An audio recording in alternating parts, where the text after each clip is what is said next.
दंगल girl Babita Phogat अब सियासी अखाड़े में है। इनके खेल ने तो हर दिल जीत लिया। वह हरियाणा चुनाव में भी पूरा दमखम लगाएंगी।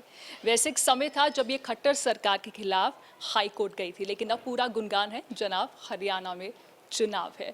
सो हमारे साथ बबीता फोगाट जी और उनके पिताजी महावीर फोगाट जी, उनसे बातचीत करेंगे खेल और राजनीति के बारे में।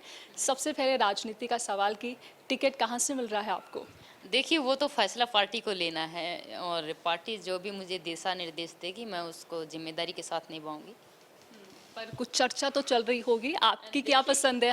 हरियाणा की कौन सी सीट से आप चुनाव लड़ना वही चाहते मैंने हैं? बताया कि पार्टी जहाँ से भी मुझे लड़ाना चाहे, चाहे बाढ़ड़ा हो, चरखी दादरी या कहीं और से भी, तो मैं बेखूबी उस को बहुत जिम्मेदारी के साथ निभाऊंगी। तो हरियाणा में जिस तरीके से चुनाव है, तो आप तैयार है वो सियासी वार पलटवार के लिए? सियासत में पूरा दमखम दिखाने के लिए पूरी तैयारी है आपकी?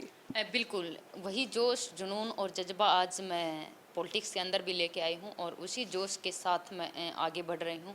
जिस तरह से मैंने रेसलिंग के अंदर अपने झंडे गाड़े हैं, उसी तरह से मैं पॉलिटिक्स में भी अपना एक अलग झंडा मैं गाड़ के जाऊँगी और अपना परचम लहराऊँगी। वैसे यहाँ पे मैं बात करूँगी, जब आप खट्टर सरकार के खिलाफ हाई कोर्ट गई थी, इतनी जल्दी समय कैसे बदल जाता है राजनीति में? देखिए, मैं किसी पार्टी के खिलाफ मैं नहीं थी। मैं खिलाड़ियों की आवाज़ मैं उठाती रही हूँ, खिलाड़ियों के मुद्दे थे वो उठाती रही हूँ और जो खिलाड़ियों की जो मुद्दे थे वो मैंने खुद माननीय मुख्यमंत्री जी से बातचीत की उस चीज़ के बारे में और खुद हमारे माननीय मुख्यमंत्री जी ने उसमें हस्तक्षेप करके उस नीति को बदला है। तो मैं उसके लिए मैं हमारे मुख्यमंत्री जी हैं मनोहर लाल जी, उनको मैं धन्यवाद करना चाहूँगी। पर यहाँ पर सवाल है, आपको अदालत जाने की नौबत क्यों आई कि आपकी बात नहीं सुनी जा रही थी? क्योंकि आपने जो पॉइंट्स रखे, जो आपने अपने हक की बात की, काफ़ी वैलिड थी वो बात थी। आप खिलाड़ी के तौर पे वो आपके पॉइंट्स काफ़ी वैलिड थे, पर खट्टर सरकार के सुनवाई नहीं कर रही थी। क्योंकि सिर्फ आपकी बात नहीं है, और भी बहुत सारे खिलाड़ी जो कंप्लेन करते रहते स्पोर्ट्स नीति के बारे में कि खट्टर सरकार हमारी नहीं सुनती। क्यों खिलाड़ियों के मनमुटाव रहते सरकार के वही साथ? मैंने बताया कि क्योंकि जब तक हम लोग आगे नहीं आएंगे हमारी बात को कौन रखेगा। हम लोग खुद आगे आएंगे तभी तो हमारी बात सुनी जाएगी, तभी तो हम अपनी बात अच्छे से कह पाएंगे। और जब हम आगे आए तो हमारी बात अच्छे से सुनी भी गई और उस नीति के अंदर बदलाव भी ला गए, तो हमें खुशी होती है क्योंकि मैं हमेशा खिलाड़ियों के लिए मुद्दे उठाती रही हूँ और जो हमारे मुद्दे थे वो उन्होंने खुद हस्तक्षेप करके अगर बदल दिए हैं तो फिर किस चीज़ का मनमुटाव। यानी कुछ कमियां थी खट्टर सरकार में जो आप दूर देखिए, की है आपने, और आगे भी दूर की। वही अब मैंने बताया कि सरकार से मेरी कोई बहसबाजी या कोई नहीं थी। मैं खिलाड़ी होने के नाते खिलाड़ियों के जो समस्या थी और जो उनके जो मुद्दे थे वो मैंने हमेशा रखे हैं और पार्टी ने उस चीज़ को मद्देनज़र रखते हुए खेल नीति में जो बदलाव लेके आए हैं, तो मैं उसके लिए मैं धन्यवाद करूंगी हमारे मुख्यमंत्री जी का। बिल्कुल, जैसे मैंने आपकी पूरी लाइफ देखी, आपके फादर का, आपके पिताजी का बहुत एक कंट्रीब्यूशन रहता है आपके खेल में। अब इस राजनीति का जो नया सफ़र आपने शुरू किया है, तो मैं उनसे पहले बातचीत करूँ। महावीर फोगाट जी, कितनी खुशी है आपको कि बेटी राजनीति में आई है, आप भी उनके साथ राजनीति में चुनाव अब लड़ने जा रही हैं, कितना साथ है आपका उनको? देखिए, बगैर साथ तो आप भी जो यहाँ तक नहीं पहुँचती, तो बच्चे को तो साथ माँ बाप ने देना पड़ा तभी तो यहाँ तक पहुँचते हैं।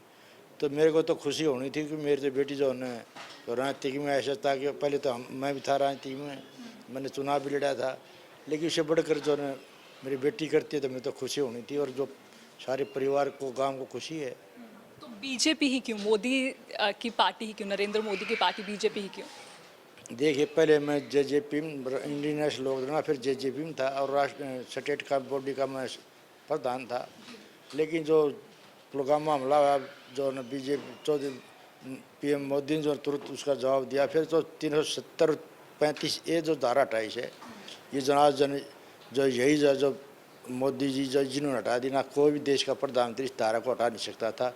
मैं इसके लिए जो हरियाणा के मुख्यमंत्री मनोहर लाल खट्टर का और जो पीएम मोदी का धन्यवाद करता हूँ, जो अमित शाह का, जो एक जोड़ी जो आज जो हिंदुस्तान को यहाँ तक पहुँचा दिया। और आज उसके जो जन्मदिन की मैं शुभकामना और धन्यवाद करता हूँ। वही भगवान से दुआ करता हूँ उसको जो लंबी उम्र दे, ये मेरी प्रार्थना है। नरेंद्र मोदी से आपका परिवार बहुत इम्प्रेस है। मैं आपको जब भी सुनती, आप हमेशा बहुत कहते हैं कि बहुत किया है। और ऐसे कौन से 5 फैसले हैं जो आपको लगता है कि नरेंद्र मोदी ने देश के लिए किए, उससे देश आगे बढ़ रहा है? कौन सा इतने 5 फैसले आप? सबसे बड़ा तो एक तो जो पुलवामा हमला और उरी हमला हुआ उसका जो रिएक्शन जो हमारे जो दिया है सेना ने, क्योंकि हमारे प्रधानमंत्री जी के उसके वो भी उनका एक अहम हिस्सा है।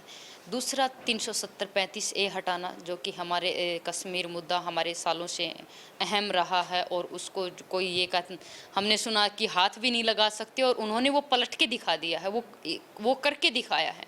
तीसरा ट्रिपल तलाक बिल, जो उन्होंने जो महिलाओं के सम्मान के लिए उन्होंने जो ट्रिपल तलाक बिल जो है वो पास किया। और चौथा कि मैं यही कहूँगी कि हमेशा खिलाड़ियों के लिए वो खुद, जब भी खिलाड़ी कोई मेडल लेके आता है, वो खुद आगे आके उनको सम्मानित करते हैं, उनको भरोसा दिलाते हैं। 5 माह हमारे जो मैं कहूँगी कि ऑल ओवर इंडिया की जितनी भी 5 माह के, मैं 5 तो बहुत कम, हाँ, ओवरऑल हमेशा वो जो भी फैसले लेते हैं हमेशा राष्ट्रहित में लेते हैं, और जो कि हमारे देश को मद्देनज़र रखते हुए वो फैसले लेते हैं, और देश को मद्देनज़र रखते हुए ही उन चीज़ों के ऊपर आगे बढ़ते हैं। और सबसे बड़ी कि वो ग्राउंड लेवल की से जो लोगों की जो सोच, जो भावना जो जुड़ी है, उनको सुन के, उनको ध्यान में रख के, और जो मन की बात जो उन्होंने किया, तो हर चीज़ को बहुत गहराई से वो जानते हैं, और उस गहराई के साथ ही वो फैसले लेते हैं। बिल्कुल, हरियाणा की बात की जाए तो खट्टर सरकार जिस तरीके से काम कर रही है, अब इलेक्शन भी आने वाले हैं, आप उससे संतुष्ट हैं जिस तरीके से इन 5 सालों में काम किया? बिल्कुल, 5 सालों में जो हरियाणा के अंदर जो बदलाव लेके आए हैं, सबसे बड़ी कि उन्होंने मेरिट के हिसाब से युवाओं को नौकरी दी है, खेल नीति के अंदर जो बदलाव किया है, और तीसरा महिला थाने जो खोले गए हैं, और घर घर तक गैस सिलेंडर पहुंचाना।